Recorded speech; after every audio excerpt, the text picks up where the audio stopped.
passe une salutation à toi qui regarde cette vidéo aujourd'hui. Et actuellement, je suis de retour du boulot.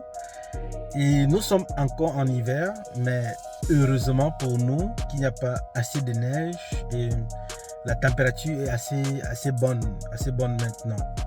Donc, j'ai décidé de refaire une vidéo aujourd'hui parce que effectivement, je veux partager mon point de vue par rapport à certaines pratiques ou par rapport à certains aspects qui se déroulent dans la vie des immigrants au niveau du Canada en général et au Québec en particulier.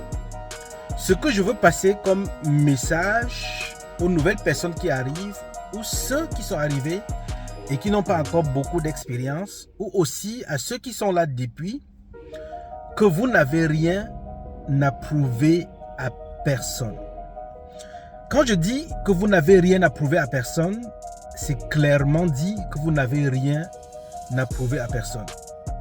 Il est important de comprendre que dans le système canadien, vous pouvez vous endetter autant que vous le voulez. Il suffit tout simplement que vous ayez un boulot plus ou moins bien payé et que vous vous dirigez peut-être vers une institution pour prendre la dette à la consommation ou pour vous endetter, bref, pour quelque raison que ce soit. Mais ce qui se pose comme problème, c'est que l'espérance de vie des immigrants diminue. Pourquoi? Parce qu'ils sont tellement endettés, je dirais surendettés, que parfois, quand il y a une notification de facture ou quand ils reçoivent des factures, alors ils sont en panique, ils sont en stress parce que la carte de crédit explose déjà, la marge de crédit explose, le compte bancaire n'a pas de fonds. Alors tout cela pourquoi? Parce qu'il y a eu certainement le suivisme. Quand vous êtes dans un groupe d'amis, qu'ils achètent les Range Rover, les Lexus, alors si vous avez la capacité d'acheter une petite Toyota Matrix, en tenez-vous à votre petite Toyota Matrix. Vous n'avez rien à prouver à personne. Si ce sont vos amis ou si c'est un bon groupe d'amis, alors ceux-là ne se moqueront pas de vous ou ne diront pas que nous avons les Range Rover et toi tu roules avec une petite Toyota Matrix. Non. Donc, contrôlez votre endettement, contrôlez effectivement le train de vie en fonction de votre niveau.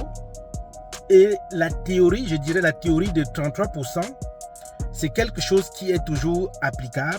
Donc, quand vous avez déjà toutes les charges au cours du mois qui débordent déjà votre salaire, comment voulez-vous bien vivre sans avoir le cœur qui bat? Le cœur bat effectivement parce que on se rend compte que on ne peut plus faire face à nos obligations et parfois même des petites factures arrivent et malheureusement rebondissent. Quand on dit rebondissent, ça veut dire qu'il n'y a pas de possibilité que la facture soit payée. Et pour la majorité des banques au Canada, ils chargent 45 $ par transaction. Donc, figurez-vous que sur votre compte, aucun paiement ne peut passer. Alors, à chaque rebondissement dans le compte, vous aurez à payer 45 $. Tout cela certainement parce que vous avez eu à faire du suivisme, vous avez voulu vivre au-dessus de vos moyens et malheureusement vous êtes retrouvé dans cette situation. Et au pire des cas, il y a certains qui se retrouvent en train d'aller faire faillite parce qu'effectivement ça ne peut plus fonctionner. Le message que je suis en train de passer n'est nullement pour me moquer ou faire quoi que ce soit, non. Ceux qui font faillite, c'est effectivement ceux qui ne peuvent plus vraiment supporter cette situation. Mais je suis en train de dire qu'on est capable d'éviter. C'est sûr qu'il y a des événements dans la vie qu'on ne peut pas contrôler, qui peuvent nous pousser justement au surendettement. Là, c'est clair, il y a des événements qu'on ne contrôle pas. Mais pour 95% des personnes, ces personnes se décident d'aller se surendetter, d'aller prendre des dettes, effectivement, parce qu'ils veulent ou elles veulent suivre la tendance. Alors, toi qui es nouvel immigrant, qui arrive ici, quand on va te donner la carte de crédit avec une limite de 5 000 $, alors fais attention. Ne pas dépenser tout de 5 000 $ parce que c'est une dette, c'est un endettement.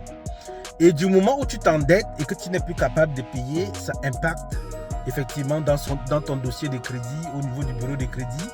Et malheureusement, plus tard, si tu as beaucoup de tâches, tu ne pourras pas faire certains prêts effectivement au niveau de la banque. Par exemple, comme si tu veux te loger, tu seras en difficulté parce que la banque va toujours analyser ton comportement ou ton habitude de paiement. Donc, gaffe à toi qui veux faire le suivisme, autant pour moi. Reste à ton niveau. Quand tu étais en Afrique, certainement tu avais un niveau élevé. Quand tu arrives au Canada, alors fais un peu de reset.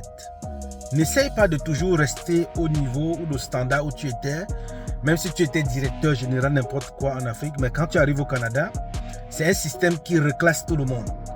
Donc, tu prendras juste le temps de bien comprendre et surtout, en temps de temps, il faut vraiment réfléchir, analyser, essayer de comprendre le système.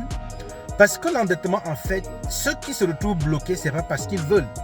Vous prenez des petits endettements quelque part, X de gauche à droite, et à un moment, pap, vous vous rendez compte que le rouleau compresseur est bloqué sur vous et parfois, vous ne parvenez plus à vous en sortir. Donc, si c'est la première fois que tu découvres ma vidéo, abonne-toi tout simplement à ma chaîne et certainement partage la vidéo à d'autres personnes parce que mon message peut être utile. Et scotche-toi à justement ma page parce que je fais des vidéos régulièrement pour donner des conseils et aussi pour partager des formations. À bientôt pour une prochaine vidéo. Ciao.